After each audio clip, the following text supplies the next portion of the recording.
Hi there, welcome to Kneppy Invests. In today's financial year 22 result video, I am going to be featuring Carsales. To be fair with you, I haven't really looked at this company in depth in the past. However, out of the three online classified companies, realestate.com or REA Group, Carsales and Seek, this is the only company I have never held in the past. So when I went through their financial year 22 results, went through the presentation, most of it was new to me, and there are interesting things about this company. So let's get stuck into it, focusing on their financial year 22 results. Now, quite a few slides today because I did find their results. What's the best way to put it? Not confusing, but they did report quite a few numbers. So they reported statutory numbers, pro forma numbers, adjusted numbers, and what numbers to use was high in my mind when I went through this video or went through the results and this video as well. I ended up just going with reported numbers they used, but that might not give a true indication of how this company is performing. I plan on continuing these financial year 22 result videos for quite a while, and hopefully I will be focusing on companies I haven't looked at in the past. And the next 5 companies I'll be looking at include Xtech, IPD Group, BlueScope, Data3, and PWR, Advanced Cooling Technologies. If you do have suggestions, just leave in the comment section of this video and I'll see what I can do. But I'm trying to focus on companies that are profitable. So don't leave me Core Lithium or something to look at because that company has absolutely no revenue. So I can't really look at their financial results. Their financial results are meaningless right now because they are not a business producing anything or selling anything at this point in time. So I prefer for you to leave companies that are profitable and even companies that are growing their revenue through time. The first step I have to do when I'm looking at a company and looking at their financial year results is determine the quality of that company, because how I treat a company is all determined by what I think the company is. Is it high quality or low quality? For instance, if it's a high quality company, I'm more interested in the value at the present time. And if I consider a company to be low quality, I'm more interested in the sentiment and the share price trend. So when it comes to Carsales, I probably put Carsales or this company more towards the high quality area than the low quality area. And the main reason for that is just the sector they're in, potential for growth, and also for the simple fact that this company has been growing their revenue for quite a few years, in fact, for over 10 years. So for that simple fact, I probably would suggest or say or even argue that Carsales is a higher quality company, which means the current value of the company is the most important thing for me right now. If I thought there was really good value in this company, regardless of the share price trend, regardless of the current sentiment in the company, I would highly think about taking a position in this company if the value is right for me and my investing style. Probably a dead giveaway that Carsales is a high quality company is if you do look at the long-term chart. This is the 10-year chart. In fact, it's almost 11-year chart going back to 2011. The share price has been going up. So it's gone from the bottom left to the top right. And that's sort of a dead giveaway that a company is high quality. And this share price chart really mirrors the growth in revenue as well. You'll notice now the share price of Carsales hasn't been going up in a straight line. There's been dips and times when the share price has grown almost exponentially. So there are times to buy this company and maybe times when you might lighten your load because the valuation of the company is getting a bit frothy. So I will focus on not only the financial year results, but also the current valuation of Carsales and determine whether maybe there's some good value for this company at present time. Now onto the financial year 22 results for Carsales. And again, these are their reported numbers, not the pro forma numbers, not their adjusted numbers, particularly with revenue and profit. I'll talk about those pro forma or adjusted numbers during this slide. However, share price at the end of trading on the 30th of September, the last day of September, $18.81. In fact, share price of Carsales dropped 7% today. Not sure why it did that, but it did. Don't question the market at this point in time. Now, at $18.81, the market cap of Carsales is $6.6 billion. Now on to the financial metrics for Carsales, their financial year 22 results. Revenue, $509 million. Now, Carsales did a major acquisition. Well, they completed a major acquisition, maybe the best way to put it, because there is a company they had a 49% stake in. I think it's called Trader Interactive in the United States, and they acquired the other 51% of that company during the year. I think it was only a few months ago. Now, the revenue, or the reported revenue, is $509 million. The pro forma revenue is over $700 million. So the pro forma revenue, I think it's $705. The pro forma revenue is just Carsales saying, if we had that acquisition, the Trader Interactive, for the whole year, our revenue would have been $705 million. And it's a good way to judge the performance of this company in terms of revenue in for financial year 23, looking at the pro forma revenue of this year. You can't look or compare the revenue of this year and the revenue of next year because it's not including that acquisition. So you could use a pro forma revenue of $705 million, but I've just used the reported revenue. Now, in saying that, that doesn't really make a difference. But when we're talking about profit, this is where using adjusted profit. So one of the numbers they do use or provide is adjusted profit. So sort of deleting maybe some one-offs and something like that. And that adjusted profit was $195 million. I was almost going to use that, but I decided just to use reported profit, which was $161 million. Operating cash flow was closer to the adjusted profit, $201.5 million. That operating cash flow also does not include leases. In fact, Carsales doesn't spend much money on leases, only about $2 million. Now, the earnings per share, based off their reported profit of $161 million, it was 45.9 cents. If you use their adjusted profit, it's more like 55 cents. So it does make a difference when you look at the valuation of this company, particularly PE ratio. So when you use the reported profit, the PE ratio is going to be a little bit higher, about 7 or 8 higher than if you use the adjusted profit. There's something else that Carsales provide, and this is in the presentation. They provide a look-through revenue, EBITDA, and profit. I had no idea what look-through meant, and in one of their slides, they did provide a definition.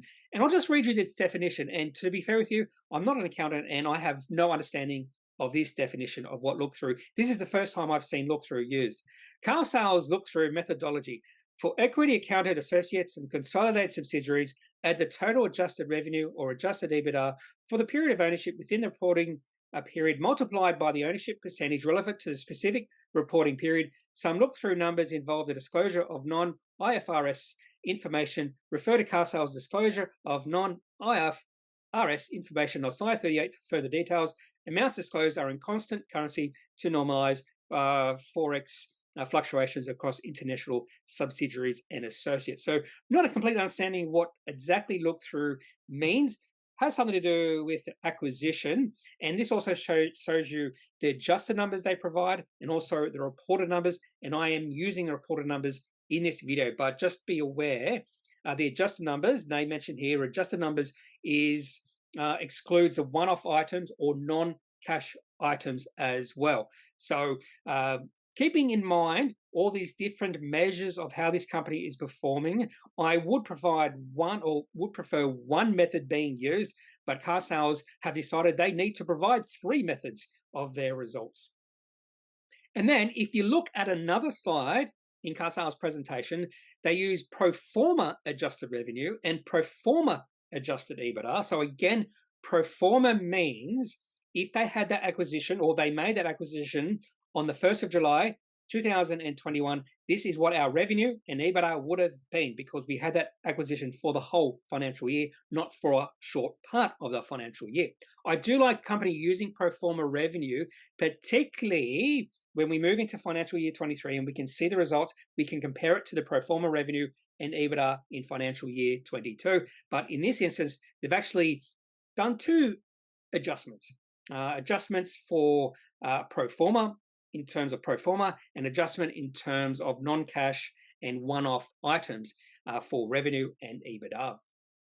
One of the things I do like about Carsales is they are expanding overseas. In fact, if this company wasn't or didn't have the ambitions to expand overseas, I believe they would be reaching maturity fairly soon. Now, in saying that, the majority of their revenue is in EBITDA is still in Australia, and this particular slide in their presentation is just comparing the different geographies where they have operations. So Australia, Brazil, United States, South Korea, Chile, Mexico, Argentina, and other Australia and New Zealand, comparing the growth in revenue from 21 to 22, and also comparing their EBITDA from 21 to 22. Now, the majority of their business is still in Australia. About 2/3 of their business is in Australia right now, but that percentage is starting to shift towards the international business. So last year, $340 million of revenue in Australia and $450 million overall, so about 110 the rest of the world. So Australia was about 75% of the revenue in financial year 21. Now $402 million of revenue in financial year 22. And they use look-through numbers here. So again, you have to try to understand look-through numbers, but for some reason, Carsales have decided they're going to use look-through numbers in this particular slide. But $402 million of revenue in Australia for financial year 22, and about $206.7 million of revenue internationally. In fact, internationally, revenue grew at 88%, in Australia 18%, but that 88% revenue growth internationally was with acquisitions. If you exclude acquisitions, international business grew at 15%. And in Australia, if you exclude acquisitions, it grew at 10%. So still, international business is growing at a quicker rate than Australia. And then if you break it down to the different regions, the best growth at this point in time looks like it's Brazil. In fact, when you look at Brazil's growth, not all that much in terms of revenue, 18.8 million to 25.2 million. South Korea up from 80 million to 91 million. And because that acquisition was an American-based company, the revenue in the United States grew at non-applicable percentages because it went from 0 to 80.2. And this is that acquisition they made, Trader Interactive. And I just wanted to see how this particular business was performing in the United States. I'm not sure if they only have this business in the United States or if it's like also Mexico, Canada, maybe into Central America, or possibly even South America. But the revenue has grown quite considerably, 171.7 million to 195.5 million. So again, remember, the difference between the reported revenue and the pro forma revenue was 196 million, and that's the revenue that Trader Interactive had for financial year 22, 195.5 million. Now, the cost for this acquisition was quite high, over $1 billion. So that's the last 51% of this acquisition. So that's a fairly, I won't say expensive acquisition, but in terms of revenue, and adjusted EBITDA, it doesn't seem too high. So revenue 195.5 million, adjusted EBITDA 111.2, and also the growth has been quite impressive as well. 14% growth in revenue, 19% growth in EBITDA. So even though it does seem expensive, a $1 billion acquisition, it may not be that expensive when you look at the growth and the revenue and EBITDA for that company. Now onto the revenue growth for Carsales. And one of the reasons why I would consider Carsales to be a high-quality company is because revenue consistently grows from year to year. Now, there's only been one period here where revenue did fall, and that was between 2019 and 2020, and more than likely that was COVID-19 affected. But generally, revenue has grown. In fact, from 2012 to 2022, revenue has grown from 184 million to 509 million. But when I did calculate the growth in revenue per year, so the compound annual growth rate over the past 10 years, 5 years, and 3 years, I use revenue per share, not the overall revenue, because the company has increased their shares on issue. So if you do look at the growth in revenue over the past 10 years, we get a number of 8.8%. Over the last 5 years, 2.3%. And over the last 3 years, 3.1%, which does seem a little bit anemic, in my opinion, particularly if you take away financial year 22. So look at the growth in revenue from last year, financial year 21 to financial year 22, it's increased from 427 million to 509 million. So that's one concern I would have for Carsales, is just the anemic growth we saw, particularly between about 2017 and 2021. But it does look like there is potential. The company might see that growth quicken, particularly if those overseas or international businesses start to expand, start to grow or continue to grow at about 15% per year. And Trader Interactive, it does look like a pretty good acquisition in terms of growth. So I would be thinking, particularly if I was a Carsales shareholder, that I would expect that the revenue for Carsales to actually grow over the next 5 years, maybe to approach 10% growth during that period. So that's one thing I'm going to be looking for over the next few years, is acceleration in the growth for Carsales. Whenever a company does release their financial year results, there is a possibility the company will also provide some sort of outlook or guidance for the next financial year. And Carsales have done exactly that. On page 11 of the presentation, they have provided a pretty positive outlook for financial year 23. Now, their outlook is based off a pro forma basis. So they mentioned here, we expect to deliver good growth in adjusted revenue and adjusted EBITDA in financial year 23 on a pro forma basis. They also mentioned here, we expect to deliver very strong growth in adjusted revenue, adjusted EBITDA, and adjusted NPAT in financial year 23. They also broke it down into different geography or different regions. Now, in Australia, they expect, for the Carsales investments, they expect strong growth in revenue and a marginal improvement in EBITDA, so maybe less bullish on their Carsales investments. But in Korea, Brazil, and the United States, they expect strong growth in revenue and good growth in EBITDA in Korea. But in Brazil, they expect strong growth in revenue and EBITDA. In the United States, they expect good growth in revenue and strong growth in adjusted EBITDA. So they're probably most bullish about Brazil, next bullish in regards to Korea in the United States, and probably less bullish in regards to Carsales investments. But overall, Carsales and their management are fairly bullish about financial year 23. Now, they're provided no absolute numbers here, so I would expect that those numbers potentially in the AGM, if they do have that in November. But as we go through into towards the end of the year, into the start of next year, there is that possibility that eventually Carsales will provide some numbers when it comes to their expectations for financial year 23. Now to valuation of Carsales, and because I do consider Carsales to be a high quality company, even though the revenue hasn't been growing as strongly as I would like over the past 10 years, it has still been growing. And I think there is potential growth in their revenue, growth in their profit will accelerate over the next 5 to 10 years, particularly if their expansion overseas continues and is successful. And I think maybe the market is anticipating or expecting that growth overseas to expand as well, because P/E ratio for Carsales, based off their reported profit, 41. If you calculate the P/E ratio based off their adjusted profit, you get 35, which is a little bit lower than this reported P/E ratio. Price to sales ratio, 13. If you look or calculate the price to sales ratio based off their pro forma revenue, you get a number of about 9.9. Price to operating cash flow, 34.7. So it does seem like there is a bit of a premium attributed to Carsales valuation right now. But I think one of the reasons, as I mentioned before, I think the market is expecting some good growth in this company over the next 5 to 10 years because of the international business. I did do a reverse DCF based off the earnings per share. Now, this earnings per share was their P/E ratio that used the adjusted numbers, not the P/E ratio using their reported numbers. And when you do that, you get a reverse, or you get a percentage growth of 21. So a reverse DCF is saying that a company would have to grow, or Carsales would have to grow at 21% per year to justify the current valuation, which doesn't seem, it is a little bit stronger growth than this company has been experiencing. So again, I think the market is expecting acceleration in this company's growth. And if Carsales can't get that growth, then this company is now overvalued. So I think right now, whether Carsales is overvalued, undervalued, is all based off your expectations about future growth.